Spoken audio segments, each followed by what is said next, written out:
오늘도 말씀 가운데 하나님의 축복이 함께 하시기를 바랍니다. 예, 오늘 우리가 교과 공부를 했는데요. 오늘 교과 공부의 제목이 마지막 때죠.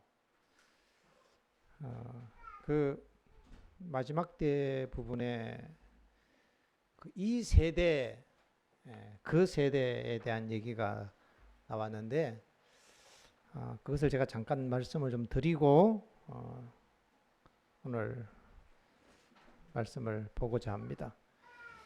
마가복음 13장에 보면 예수님께서 예루살렘의 멸망과 또 세상 역사의 끝에 대해서 말씀을 주시는데요. 두 사건을 하나의 이야기 속에 이야기에 담아서 말씀을 하십니다. 한 징조 속에 두 사건이 들어있는데 그 징조가 멸망에 가증한 것이 거룩한 곳에 선 것을 보거든 입니다. 이렇게 하면서 멸망에 가증한 것이 거룩한 곳에 선 것을 보거든 하면서 쭉 그 스토리가 내려갑니다. 계속 성경책을 보면 이렇게 성경책을 딱 펴시면 몇 절 이렇게 보면 그 뒤에 동그라미가 이렇게 쳐진 것이 있어요. 근데 그 동그라미 가운데 꽉 찬 까만 색깔이 있어요. 거기서부터 이제 이 하나의 어떤 스토리, 하나의 문단이 되는 것입니다. 그러다가 쭉 내려가서 또 그 다음에 또 까만 게 차면은 그것은 또 다른 문단으로 그렇게 이해를 하시면 됩니다. 그래서 멸망에 가증한 것이라고 시작되면서 쭉 이게 이제 한 스토리가 쭉 내려가는데요. 그 다음에 어디서 시작되는가 하면 또 그 나라 환란 후에 이렇게 나오거든요. 그래서 멸망에 가증한 것이 얘기가 나오고 그 다음에는 환란의 얘기가 나오는데요.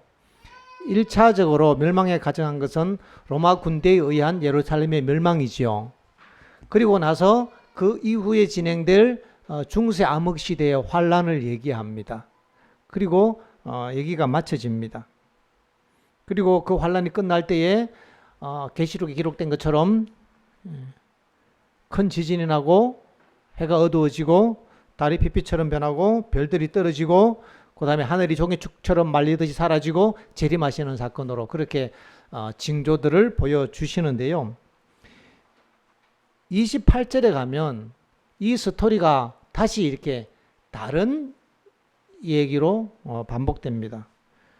무화과 나무의 비유를 배우라 라고 하면서 그 가지가 연하여지고 잎사귀를 내면 여름이 가까운 줄 아나니 너희가 이런 징조를 보거든 인자가 가까운 줄 알라라고 말씀을 하십니다.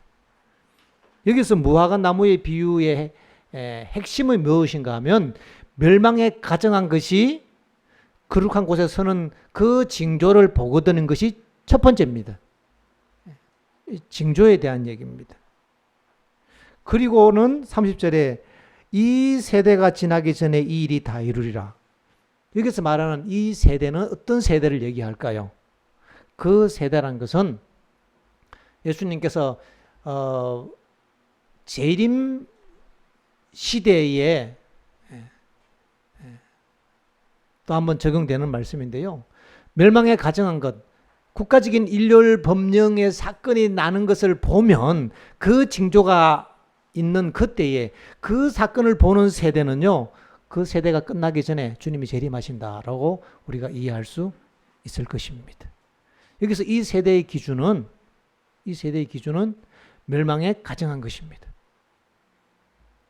일요일 법령 내리고 시간이 무한대로 가는 것이 아니라 일요일 법령 내리는 것을 보는 그 세대들은 그 세대가 지나기 전에 그 일이 다 이루는 것을 본다는 얘기죠.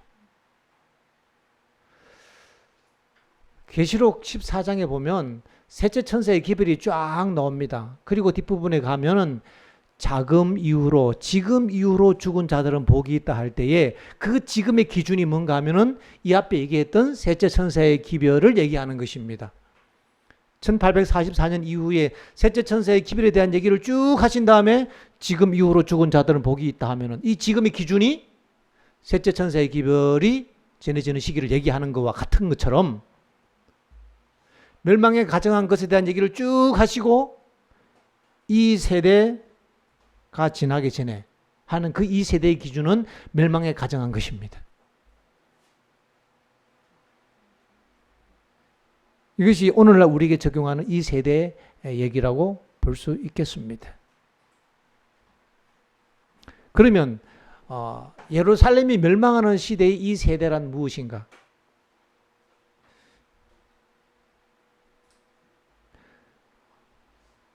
로마 군대가 예루살렘에 에워쓰는 것을 보면은 그 시대 사람들은 그 시대에 예언된 것들이 다 이루어지는 것을 자기들이 본다는 얘기입니다. 그래서 과거의 역사들은 지나간 역사들이고 지금 마지막 때로 적용되는 이 세대의 적용은 그렇게 보는 것이 어떨까 하여서 이 시간에 한번 말씀을 드립니다. 왜냐하면 저도 예전에 이 말씀을 보면서 이 세대가 지나기 전에 아니 그러면 예수님께서 말씀하셨던 그 시점을 얘기하는가? 근데 예수님은 재림하시지 않았지 않냐? 이러면서 이 말씀이 헷갈리더라고요. 그래서 이 징조로 주신 그 세대로 본다면 이 말씀이 좀 명확해져서 말씀을 드립니다. 오늘 제가 종이를 하나 들었는데요. 이것은 뭔가 하면 우리가 9월 21일 안식일 날 조직 예배를 드리는데 조직 예배를 드리기 전에 교회에서 신앙 원칙을 복습하라고 해야 되는 게 이렇게 내려온 게 있습니다. 그래서 이것을 오늘은 숙제를 좀 해야 합니다. 다 아시는 내용이지만은 오늘은 전 교인들이 함께 숙제를 좀 하는데요. 교리 부분, 생애 부분, 조직 부분에 대해서 우리가 다시 한번 복습을 하라고 했기 때문에 복습을 좀 하려고 합니다. 좀 내용이 쉬운 것 같아도요. 중요한 거니까 같이 좀 보고자 합니다. 첫 번째, 우리는 무엇을 믿는가 하는 겁니다. 우리는 무엇을 믿는가? 이것의 핵심은 믿는가입니다. 어떤 것을 믿는다 이거예요. 어떠한 것이 아무리 옳으면 뭐합니까? 내가 믿지 못하면 끝인데.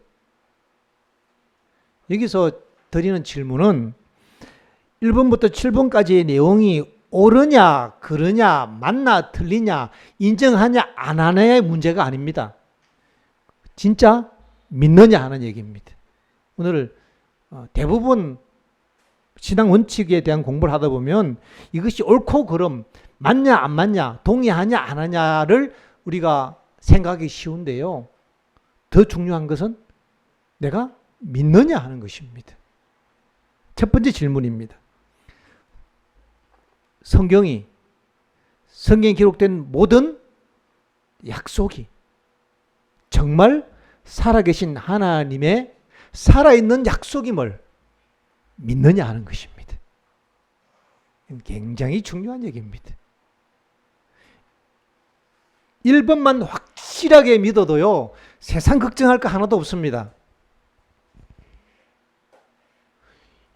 하나님, 삼위 하나님이 살아계신 것을 믿느냐? 2번입니다.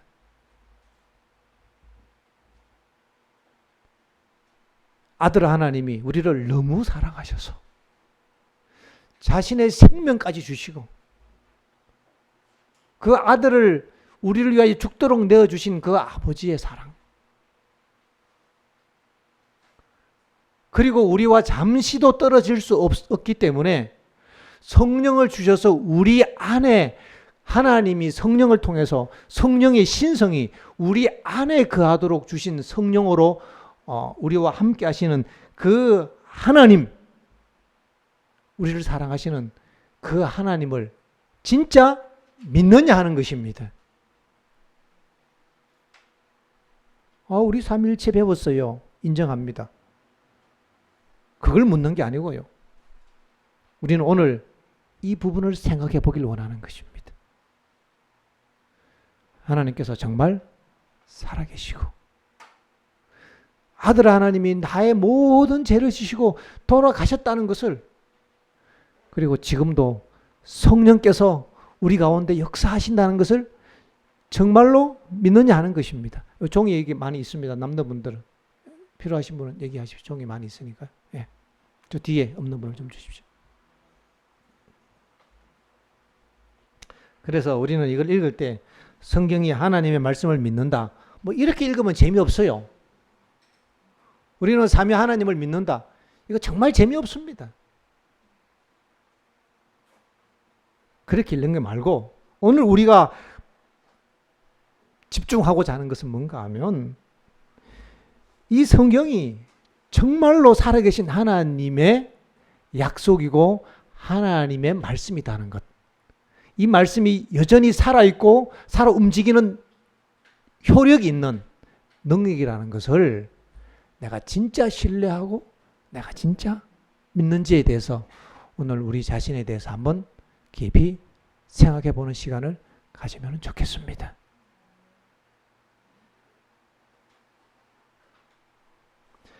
예수님께서 창조주가 되시며 구속주가 되심을 믿는가 하는 겁니다. 우리가 예수님 이름으로 기도하는데요, 그분이 세상을 창조하신 분이라고 우리가 배웠고 알고 있습니다. 아니, 우리가 기도하는 그분이 이 세상을 다 만드신 분이라는 겁니다. 하나님께서 인간 나라를 다스리시고 이 세상의 모든 상황을 하나님이 통제하십니다. 모든 사건을 하나님이 주관하십니다. 하나님의 능력의 손에서 벗어난 것이 하나도 없습니다. 이름 없는 덜풀도 하나님의 손에 의하여 입혀지고, 이름 없는 새 한 마리도 하나님의 손에 의하여 길러진다는 것입니다.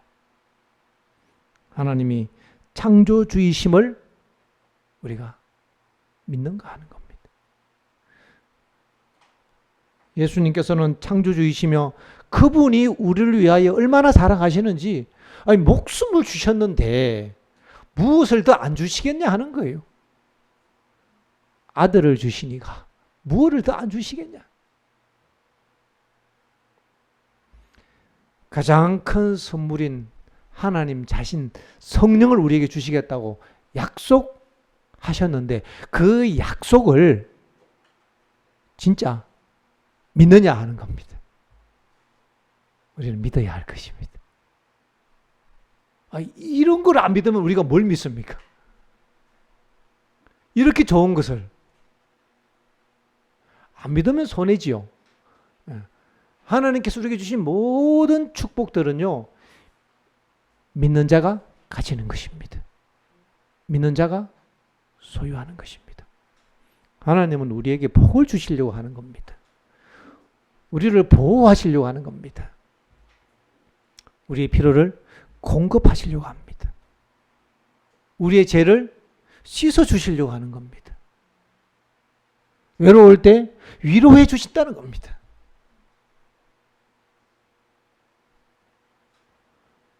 우리의 삶에 복잡한 문제가 있습니까? 답답한 일이 있습니까? 모든 상황을 통제하시는 분은 하나님이십니다. 그 하나님을 바라보고 그 하나님을 믿게 되시길 바랍니다. 뭘 믿는가? 그분이 나를 사랑하신다는 것을 내가 믿는 것입니다. 믿는 것이 우리가 이 땅에서 해야 할 가장 중요한 비즈니스입니다. 가장 중요한 잡은 하나님을 믿고 신뢰하는 것입니다.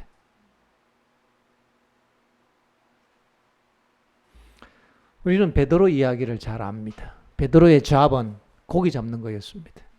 그는 배 한 척만 있으면 먹고 사는 거 걱정할 필요가 없었어요. 바다에 가면 언제든지 고기가 있거든요. 베드로는 전문가입니다. 몇 시에 가면 어떤 물고기가 어느 방향으로 돌아다니는지 그는 다 압니다. 아니, 조상 대대로 바다에서 살았던 베드로가 그거 모르겠어요? 다 알지요.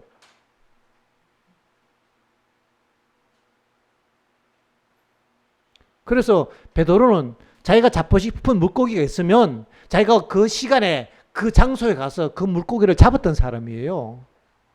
그 정도 역량 안 되면 어부 아니지요. 짝퉁이죠, 짝퉁. 적어도 어부라면 그 정도 알아야 합니다. 그죠? 베드로는 그런 사람이었습니다. 전문가였습니다.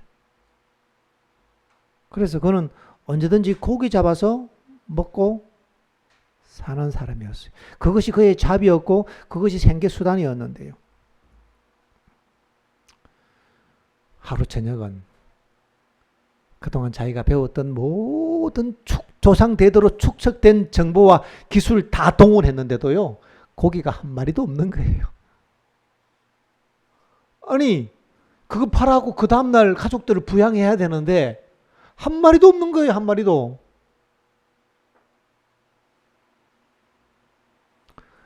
그런데 예수님께서 베드로야, 여기 한번 내려봐라.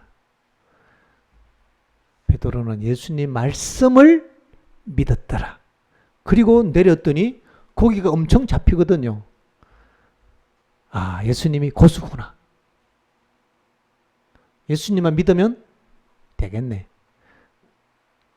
그리고 베드로는 배와 그물을 버리고 예수님만 믿기로 결심한 것입니다. 지금 오늘 이 신앙 원칙 복습은 우리에게 묻습니다. 하나님만 신뢰하고 믿기로 결심하시겠습니까? 하는 겁니다.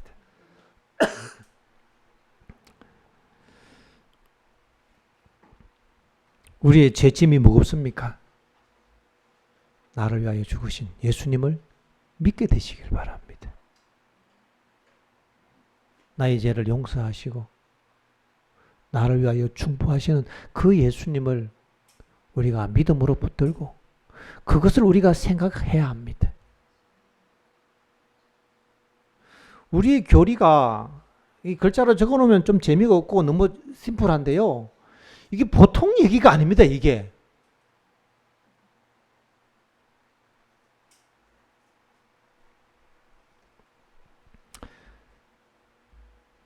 우리는 성경 가운데 기록된 하나님의 십계명, 이것이 하나님의 품성의 사본이며 하나님의 정부의 법인 것을 우리는 믿습니다. 십계명만 믿는 게 아니라 성경 전부를 다 우리는 다 믿습니다. 모든 성경은 하나님이 주신 말씀을 우리는 믿습니다. 그래서 이제는 우리는 사람이 떡으로 사는 것이 아니라 하나님의 말씀을 믿는 믿음으로 살리라. 의인은 믿음으로 말미암아 살리라. 우리는 그런 사람이 되려고 하는 것입니다. 그래서 7가지 교리 쭉 얘기하면서 우리 28교리를 이렇게 요약해 놓은 겁니다. 믿는다, 믿는다. 제일 중요한 것은 진짜 믿는다 하는 것입니다. 하나님께서 우리에게 믿음을 더하셔서 성경에 약속되어 있는 모든 축복들이 우리의 것이 되기를 바랍니다. 하나님은 복을 주시고 우리는 믿어서 가지고 가고. 왜 하필 하나님께서 믿어야 그 복이 임한다고 했을까요? 안 믿어도 주면 좋을 텐데요. 선인과 악인에게 비를 골고루 내리시는 하나님께서 악인에게도 비를 내리시고 선인에게도 비를 내리시고 믿든 안 믿든 다 주시잖아요. 그것은 아주 일반적인 생존에 필요한 일반적인 것이고요. 우리는 그걸로 만족할 수가 없어요. 우리는 큰 복을 받기를 원합니다. 그런데 그 일반적인 것 외에는요, 하나님께서 아무나에게 주지 않습니다. 누구든지 원하는 자에게 주십니다. 하나님이 주시지도 않아요. 원하는 자가 가지고 가라 이럽니다. 하나님은 축복을 딱 주셔놓고 자, 원하는 자가 가지고 가라. 원하는 자가 가지고 잡아서 가지고 간다. 그것을 믿음이라는 단어로 쓰는 것입니다. 믿음은 손이거든요. 잡는단 말이에요. 취한다는 것입니다. 우리가 올라가서 그 땅을 취하자 그랬잖아요. 취하는 것입니다. 가지는 것입니다. 그러니 이거 얼마나 수지 맞는 장사인지 모릅니다. 뭐 성경만 열면 뭐 하나님의 축복이 기록되어 있는데 이걸 보고 믿어버리는 거죠, 그냥. 돈 드는 것도 아니고 이런 기가 막힌 수지 맞는 일이 어디 있습니까? 뭐 하나님이 보호해 주신다는데 감사합니다. 이렇게 믿어버리고. 죄가 있으면 용서해 주신다는데 하나님 고맙습니다. 제 죄를 다 용서해 주십시오. 우리는 이거 하나면 인생 끝납니다. 왜? 살아계신 하나님은 살아계시고 여 속에 살아있는 약속을 주셨으니까. 여기에 우리 인생 걸만하겠습니까? 우리는 하나님의 말씀에 인생을 건 사람들입니다. 이 속에는요, 엄청난 축복들이 들어있어요. 엄청난 축복들이. 찾아보시면 우리가 원하는 것 다 들어있어요. 다. 그러니까 이제 약속을 자꾸 찾아보시고 마음에 드는 게 있으면 요거 딱 가르친 다음에 하나님께서 주신 축복 제가 가지겠습니다. 감사합니다. 하고 가지는 거죠.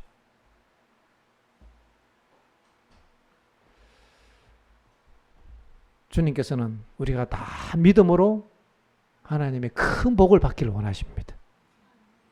하나님께서 아브라함에게 주신 맹세는요, 내가 너 복 줄게, 그거예요. 내가 너에게 복 주고 번성하게 하고 번성하게 하리라. 하나님 우리에게 복 주고 싶은 하나님이시지 벌 주고 싶은 하나님이 아닙니다. 근데 우리는 가끔씩요, 벌 주시는 하나님을 믿으니까 이게 두려운 거예요. 근데 하나님은 벌 주시는 하나님이 아니고 복 주시는 하나님입니다. 하나님이 복을 주셨는데 우리가 그 복을 안 받으니까 복 빼고 나면 남는 게 벌밖에 없어요. 그래 우리가 벌 받는 것이지 하나님이 벌 주시는 게 아니고 복을 다 빼니까 남는 게 벌밖에 없는 겁니다.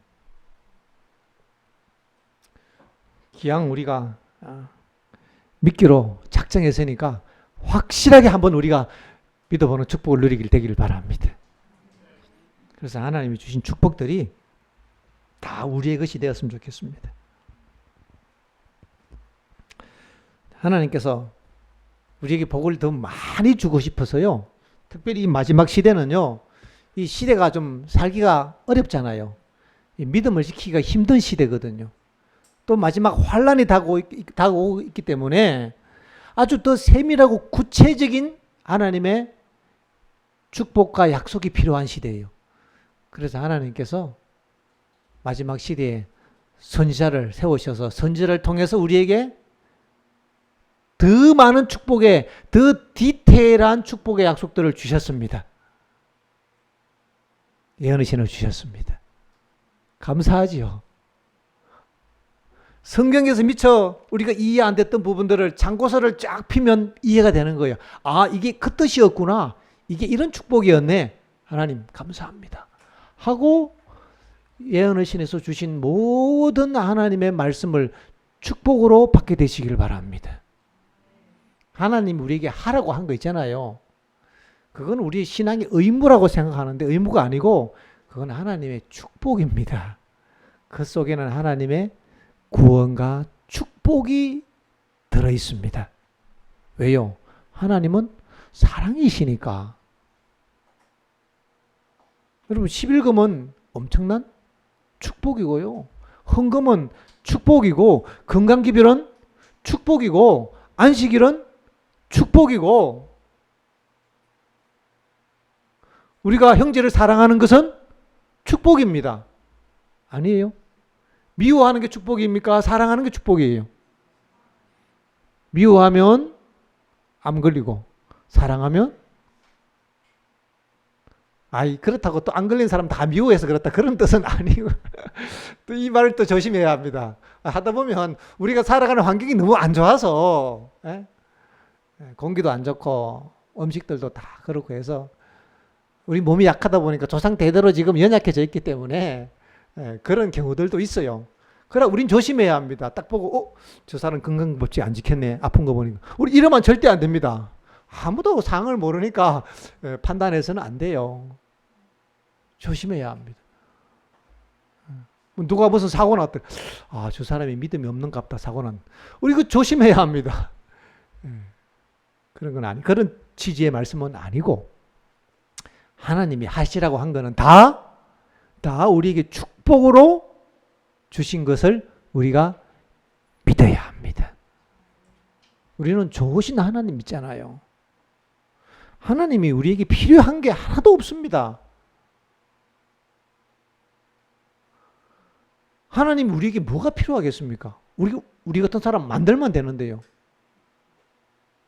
저는 제가 대단한 줄 알았더니요. 노홍수 때 보니까요. 싹 썰어버리시더라고요.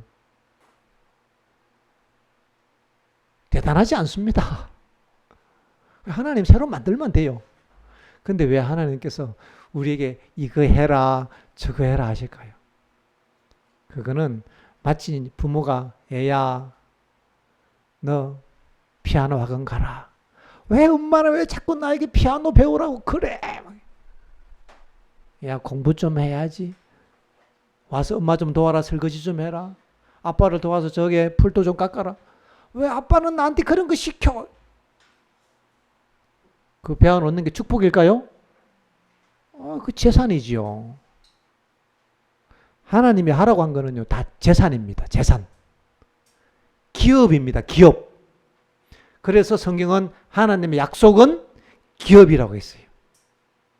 그래서 하나님 약속을 볼 때 의무로 보지 마시고, 야, 이건 기업인데, 이거 재산인데, 하고 그거를 우리가 받아들여야 합니다. 이것을 믿음이라고 부르는 거예요. 하나님께 나아가는 자들은 하나님이 살아 계신 것과 자기를 찾는 자들에게 좋은 것을 주시는 분, 상 주시는 분이심을 진짜로 믿어야 할지니라. 그렇게 믿으면 하나님께서 우리에게 하신 그 모든 약속들은 기업이고 축복입니다. 그래서 하나님께서 내가 너에게 복 주고 복 주리라. 하나님의 은혜가 넘치는 것입니다. 하다가 일이 잘 안 되면 괜찮아요. 그때는 우리가 기억해야 합니다. 하나님께서 이 상황을 통제하고 계신다. 그 하나님 믿으면 일이 잘 안 돼도 괜찮아요. 왜? 지금 현상은 잘 안 되어 보이는 것이 나타나는 현상이지만은 지금 그 물 밑에서 진행되는 상황은 뭐예요? 축복입니다.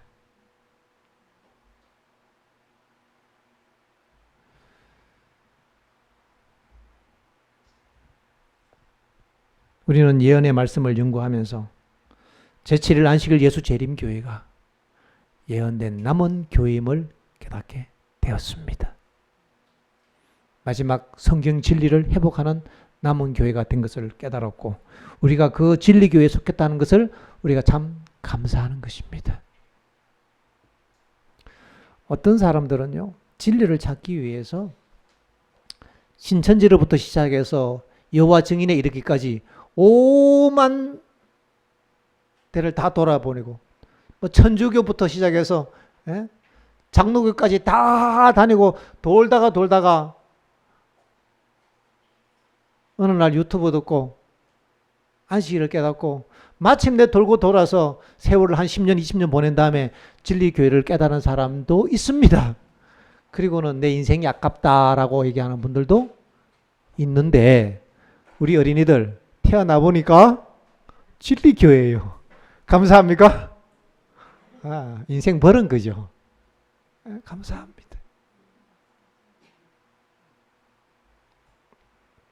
우리는 이러한 하나님의 축복들을 믿는 우리의 믿음을 지금 복습하고 있습니다. 그럼 우리가 이런 사람으로 우리가 어떻게 살아가야 할 것인가. 우리가 이런 축복을 받았으면 나만 간직할 것이 아니고 다른 사람에게도 이 축복을 알려줘야지요. 아니 좋은 거 있는데 자기 혼자 먹고 남 안 주면 그 욕심장이죠. 그건 이기적인 겁니다. 그래서 하나님 주신 이 축복이 너무 좋으니까 이웃에게 알려주는 거예요. 하나님께서 우리에게 이렇게 복 주셨으니까 여러분 이 축복 가져가십시오.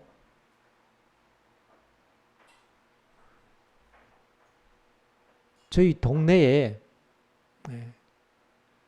구도자 한 분이 계신데요. 이 남편은 인상이 좀 험하고요. 제가 이렇게 들리는 동네 소문 보니까요. 굉장히 욕을 많이 먹어요. 부자는 돈은 많은데 이 사람이 거의 이제 투사입니다. 투사. 말도 거칠고 막 덩치도 이렇고. 그래서 사람들이 그 사람을 싫어해요. 그래서 저도 그 사람에 대해서 얘기 들었기 때문에 그 사람은 좀 아닌갑다 이런 생각을 했거든요. 아니 그런데 그 집을 새로 지었어요. 집을 새로 지었는데 사업하는데 또 직원이 한 명 죽어서 어려움이 있다고 이런 얘기하면서 우리 집사님들이 저보고 그 예배드리조로 가야 된대요. 가자고. 갔죠. 가갖고 이제 성경에 있는 축복들이 다 얘기하고 이거 믿기만 하면 다 내 거 됩니다. 그러니까 그 사람들이 좋아하더라고요. 믿고 다 가져가시라니까. 하겠다고. 그렇지 알려줬어요. 꼭 하나님 앞에 무릎을 꿇고 예수님 이름으로 기도하십시오 그랬거든요. 그랬더니 피드백이 왔어요. 진짜 그 사람이 그날 저에게 무릎 꿇고 예수님 이름으로 기도를 하더래요.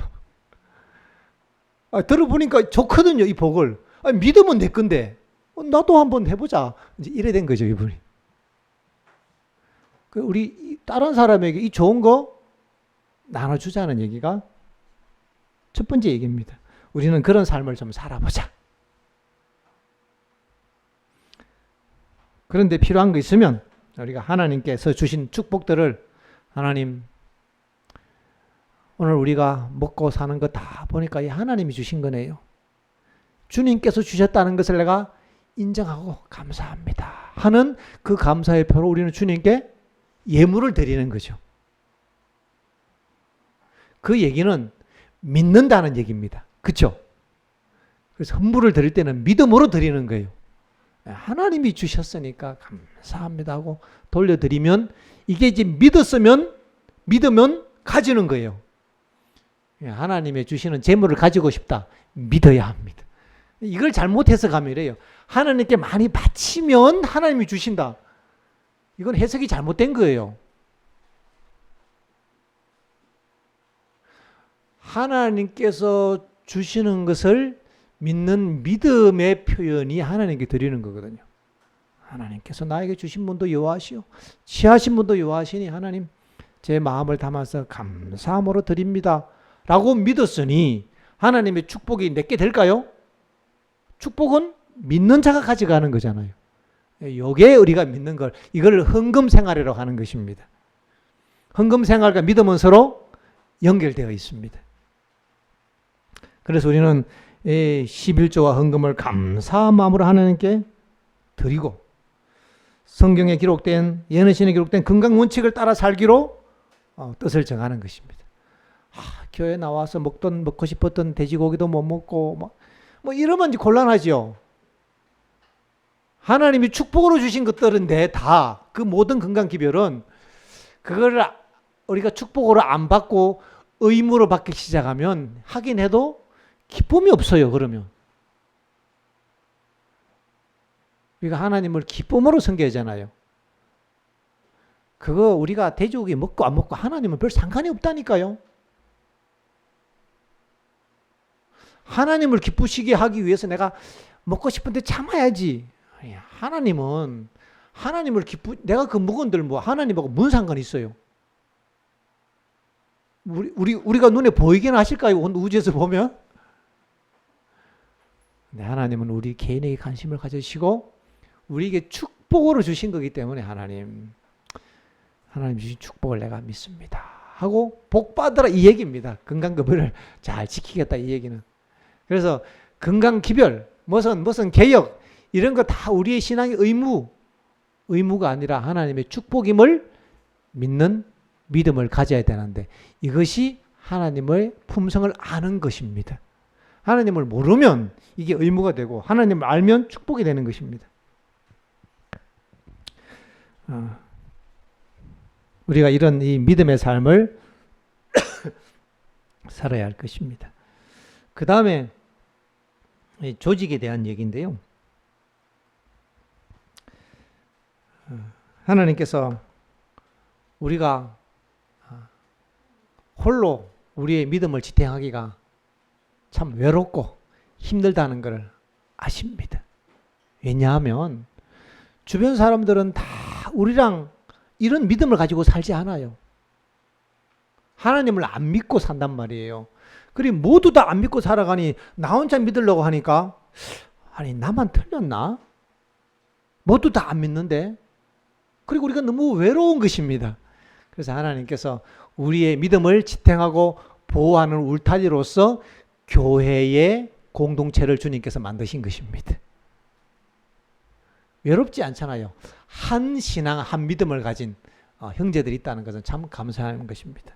그래서 이 믿음의 공동체를 보존하시기 위하여 선지자를 통해서 교회의 조직을 하나님께서 세우셨습니다. 그리고 그것이 체계적으로 세계의 교회가 전 세계적인 교회가 하나의 통일된 믿음 하에 있게 하기 위해서 조직이 필요합니다. 그러지 않으면 한 20년 지나고 나면요. 저 아프리카에 있는 사람들하고 우리하고 믿는 믿음이 달라져 버립니다. 지금도 벌써요. 북미 쪽에서 막 여러 가지 얘기 많이 나와요. 그래서 그런 각 지역에서 그 지역의 어떤 풍습과 어떤 이 분위기, 좀 교회 그 시대의 어떤 그런 이 상황에 따라서 사람들의 생각들이 막 이렇게 바뀌거든요. 이런 것들을 전 세계적으로 하나의 통일된 우리의 신조와 믿음 안에 하나의 세계적인 교회로 지키기 위해서 대총회가 필요한 것입니다. 그리고 이 선교 사업을 세계적으로 하는 일에 서로 협력하기 위해서 필요한 거죠. 그래서 우리는 세계 어디에 가든지 제7일 안식일 예수 재림교회라고 하는 하나의 진리하에서 같은 조직으로 우리가 그렇게 보호를 받고 있는데 문제는 이 조직과 이 교회가 불완전한 교회라는 것입니다. 완전하지는 않습니다. 교회 지도자들이 다 거룩하고 다 예수님 같지는 않을지라도 가부에 2렙돈을 드렸을 때 그 렙돈을 받아서 쓰는 사람이 누구였는가 하면 가야바와 안나스였습니다. 어떻게 하시겠습니까? 가야바와 안나스가 헌금을 갖다 썼다니까요. 근데 예수님께서 그 가부가 드린 그 헌금을 보시고 그 가부를 축복하셨습니다. 모든 교회 지도들이 타락했다 그 얘기는 아니고요. 때로는 어떤 분들이 우리에게 실망스러울 때도 있을 것입니다. 그러나 불안정한 교회고 흔들리는 교회라 할지라도 주님께서 그날까지 이 교회를 통하여 하나님께서 역사하십니다. 물론 교회 밖에도 구름대와 같은 내 백성을 하나님이 지금 양육하고 계십니다. 뭐 재림교회만 구원받는다 뭐 그런 편협된 생각을 얘기하자는 건 아니에요. 그러나 하나님께서 이 교회에게 새천사 기별을 위탁하시고 마지막 사명을 위해서 이곳에서 한 백성을 양육하시기를 마치 멸망당할 예루살렘 그곳에서 하나님의 예수 그리스도 12제자와 예수님의 제자들을 그곳에서 양육하시고 그 제자들을 통하여 복음 사업을 마무리하셨던 것처럼 재림교인들이 다 구원받지는 않지만은요. 그렇다고 우리가 내가 딱 보니까 당신은 떨어져 나갈 가르지요. 뭐 이렇게 얘기하면 이제 그렇게 얘기하는 사람이 가르치가 될 확률이 높기 때문에 우리가 그렇게 하자는 건 아니지만은 어쨌든 교회로서의 사명 우리가 충실히 하고 또 특별히 그 교회 안에서 잉태될 마지막 큰 외침에 참여할 여자의 남은 무리 안에 또 다른 정말 남은 무리가 우리가 되어야 할 것입니다. 왜냐하면 이 얘기는 마지막 환란이 시작될 때에 수많은 재림교인들이 이 진리에 대해서 이탈할 것이라고 수많은 지도자들이 별처럼 빛나는 지도자들이 떨어져 나갈 것이라고 했거든요. 그래서 우리는 옆에 있는 형제들 누구 보고 실망할 이유가 하나도 없어요. 다만 그들을 세워서 우리가 함께 마지막 지금 전쟁이 급한데 군사가 한 명이라도 더 시급해요. 그렇잖아요. 마지막 하나님의 군대에 지금 이 군대를 우리가 확장하고 하나님 나라를 위하여 마지막 군사를 우리가 준비하고 내가 거기에 내 자신을 드려야 할 것입니다. 그래서 이 교회가 그런 조직 대총회 또 지혜 연합회 합회들로 이루어진 이 유교적인 이 조직이 이런 기능을 한다는 것을 우리가 믿습니다. 그래서 선지자를 통해서 세우신 이 교회 조직과 기능들을 우리가 인정하고 믿습니다. 그리고 우리는 이 교회를 통해서 우리가 함께 예배하고 성도의 교제를 나누고 또 구원에 이르는 그런 가정이라고 믿습니다. 오늘 우리는 신앙 원칙에 대해서 교회 조직을 앞두고 다시 한번 복습을 했습니다. 결론으로 말씀을 드립니다. 우리는 하나님을 진짜 믿습니다. 그리고 하나님을 신뢰합니다. 우리는 하나님의 약속이 하나님의 모든 말씀이 성경과 연애신의 모든 말씀이 살아있는 하나님의 약속임과 더불어 하나님의 맹세이고 우리에게 주신 기업임을 믿습니다. 하나님의 축복임을 믿습니다. 기업은 받는 자의 것입니다. 이제는 하나님의 모든 말씀이 우리의 삶의 의무와 짐이 아니고 하나님의 축복임을 우리가 생각하면서 상 주시는 하나님 감사합니다. 이렇게 우리가 감사함으로 헌신하는 여러분과 제가 다 되기를 바라면서 오늘 말씀을 마치겠습니다.